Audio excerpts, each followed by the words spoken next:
Imagine waking up one day and realizing that the moral compass guiding your life might not be your own. You've believed for years that your choices, your judgments, your sense of right and wrong came from deep within you, from your conscience, your upbringing, your reason. But what if they didn't? What if, instead, they were quietly programmed into you, not by force, but through 1,000 subtle nudges so small you barely notice them? You sit at your breakfast table, scrolling through headlines that tell you what to be outraged about today. Yesterday's villain has already been replaced with a new one. Each click rewards you with a flicker of self-righteousness, as though outrage itself were proof of your goodness. You feel moral. You feel just. But pause for a moment. When was the last time you questioned whether these feelings were truly yours? Morality has always been fragile, but modern morality has become slippery, almost liquid. Once it was shaped by traditions, religions, and philosophical debates that demanded deep reflection. But now it is shaped by algorithms, trends, and the dopamine cycle of digital validation. What once took centuries to develop is rewritten in days. What was virtuous yesterday is mocked as naive today.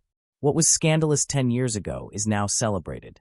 And in this swirling storm of contradictions, people cling desperately to whatever definition of good allows them to sleep at night. But here is the unsettling paradox. The quieter corruption of morality is not that people no longer care about right and wrong. It is that they care too much, but without clarity, without depth, without roots. Their outrage is loud, but their understanding is shallow. Their morality is performative, a theater of ethics, where the appearance of being just often outweighs the reality of living justly. Ask yourself, how much of your morality is chosen, and how much of it is borrowed?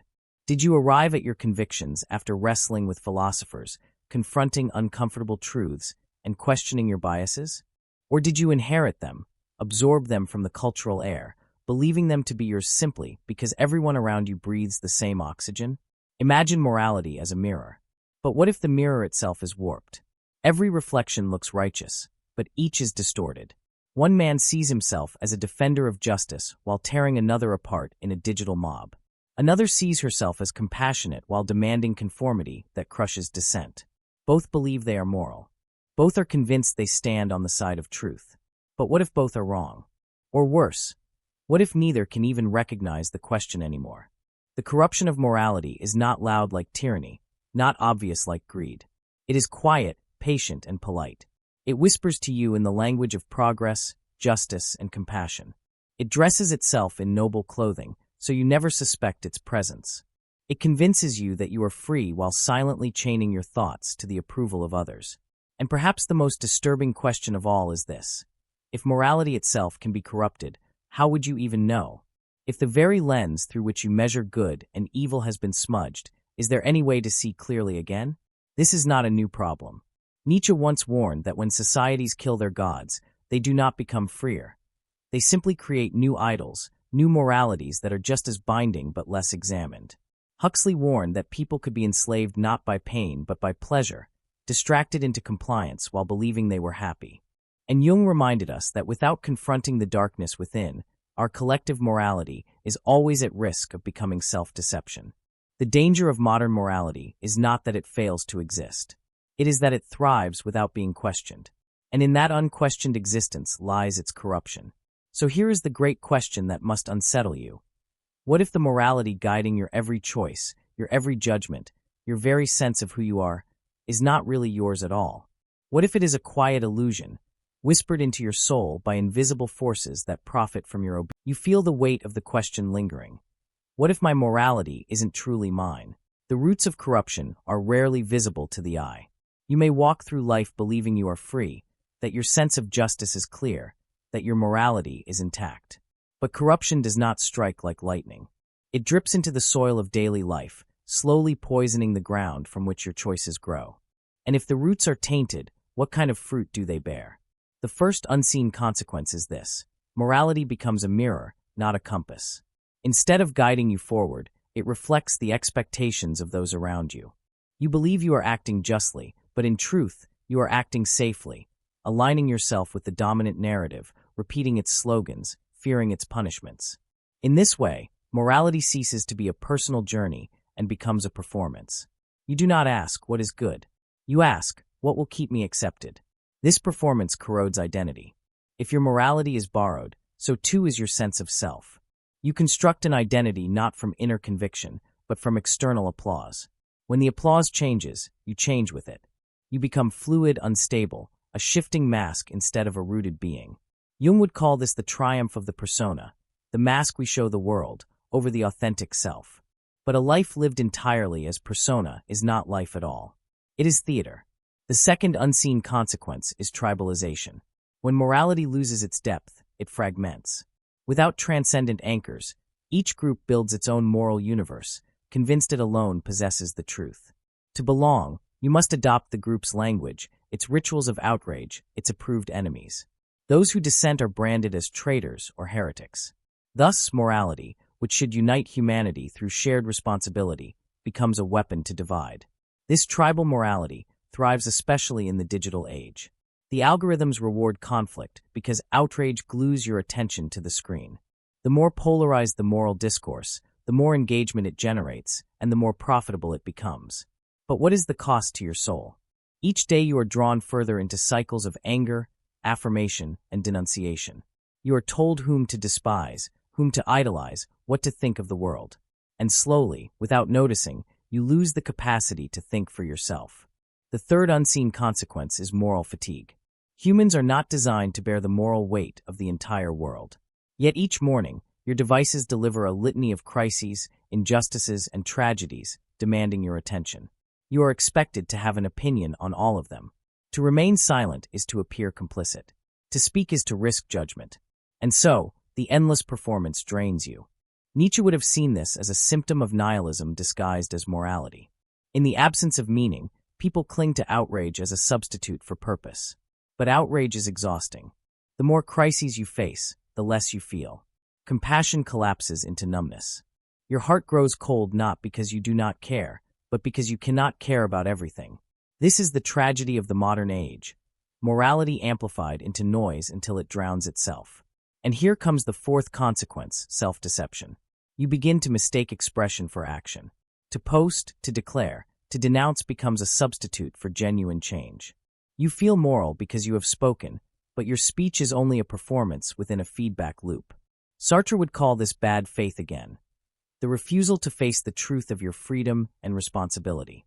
It is easier to raise awareness than to live differently. Easier to declare solidarity than to sacrifice comfort. Thus, morality becomes shallow, a surface game played for points, while the deeper... Imagine standing before a mirror that has deceived you your whole life. For years you believed it reflected your true self, your deepest convictions, your moral clarity. But now you see it for what it is, a distorted surface, shaped by conditioning, culture, and conformity. What do you do when the very lens through which you understand good and evil is corrupted? The first instinct is despair. If your morality has been programmed, if your values are borrowed, then what meaning remains? But despair, as Kierkegaard insisted, is not merely suffering. It is the doorway to awakening. To rebel against corrupted morality, you must first dare to confront the void it conceals. You must ask yourself terrifying questions. If my beliefs are not mine, then who am I? If my values are inherited illusions, then what remains when they are stripped away? This confrontation is not comfortable. Nietzsche warned that when you stare into the abyss stares back. But the abyss is not your enemy. It is the place where masks dissolve, where illusions are shattered, where the possibility of authentic freedom begins. The rebellion begins with silence. Withdraw, even briefly, from the chorus of opinions, the constant moral noise of the world. When you step outside the cycle of outrage and applause, you can begin to hear a different voice, the quiet, unsettling murmur of your own conscience. It does not shout like the crowd. It whispers. And it is only in solitude that you can learn to distinguish it from the borrowed voices that have spoken through you. But solitude is not enough. To break free, you must cultivate radical self-honesty. Jung taught that freedom requires confronting the shadow, the hidden parts of yourself that you would rather project onto others. Instead of joining the mob to denounce villains, dare to ask, what part of myself do I see in them? What darkness within me mirrors the darkness I condemn? This is the path of integration, of wholeness. Without it, your morality remains projection, not authenticity. Consider the paradox. True morality requires first abandoning morality as performance. To rebel, you must risk being misunderstood, even despised. You must stop living for applause and start living for truth. This rebellion is not against society alone. It is against the part of you that craves belonging more than freedom. History offers examples of those who walked this path. Socrates, accused of corrupting the youth, refused to betray his conscience even when it cost him his life. He drank the hemlock not because he sought martyrdom, but because he would not abandon the examined life. Viktor Frankl, amidst the horrors of the camps, refused to surrender meaning to despair. He discovered that freedom is not the absence of suffering, but the ability to choose one's response to it. And countless unnamed individuals throughout history have rebelled quietly. By refusing to echo the crowd, by daring to think, by choosing authenticity over safety. To break free, you must learn the art of conscious resistance. This resistance is not loud. It is not the rebellion of destruction, but of clarity. Refuse to let algorithms decide what matters to you. Refuse to reduce morality to hashtags, declarations, or the endless performance of virtue. Instead, reclaim the slow, difficult labor of reflection. Read the philosophers not for their answers, but for their questions. Wrestle with ideas until they wound you into awareness. And above all, act. For rebellion is not thought alone, it is lived. It means aligning your life with the values you discover, even when they cost you comfort. It means choosing integrity over applause, truth over belonging, responsibility over convenience. Sartre argued that existence precedes essence, that you are free to shape your own values through your choices. This freedom is terrifying, but it is also the only path to authenticity. Breaking free also requires compassion, not the shallow compassion of performative outrage, but the deeper compassion born of seeing the shadow in yourself. When you recognize your own flaws, you no longer rush to crucify others for theirs. Imagine for a moment that you have walked the long road of rebellion. You have confronted the void, faced your shadow, stripped away the masks of borrowed morality. You stand now in the silence left behind, a silence both terrifying and liberating. The old illusions are gone. The borrowed voices have faded. What remains? Here is where the final and most powerful realization dawns. Morality was never something imposed from outside, nor something you could perform for others. It was never about applause, never about belonging, never about the theater of outrage. At its deepest level, morality is not a code to follow. It is a way of being. The quiet corruption of modern morality taught you to believe that goodness was about signals, about alignment with the crowd, about avoiding shame. But the ultimate truth reveals something far more radical. Goodness is not performance. It is presence. It is not what you proclaim. It is what you embody when no one is watching. This is the paradox. The more you try to prove your morality, the more it slips away. The moment you parade virtue for recognition, it ceases to be virtue. The moment you measure goodness by others' applause, you betray it. True morality requires no advertisement. It radiates silently, like light, asking nothing in return. Nietzsche warned against the herd morality, because it enslaves you to collective approval. But beyond rebellion, there is a higher calling. To create your own values, not arbitrarily, not selfishly, but authentically. To carve meaning from the chaos. To craft a life where every choice bears the weight of freedom. This is not easy. It is the heaviest burden you can carry. Yet it is also the only path to becoming fully alive. Frankl's insight sharpens here.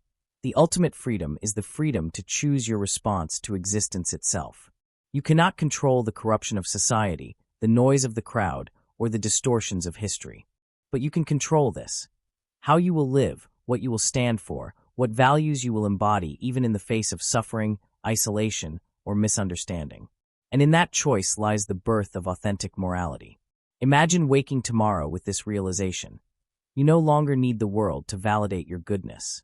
You no longer need algorithms to tell you what matters, or tribes to tell you whom to love and whom to hate.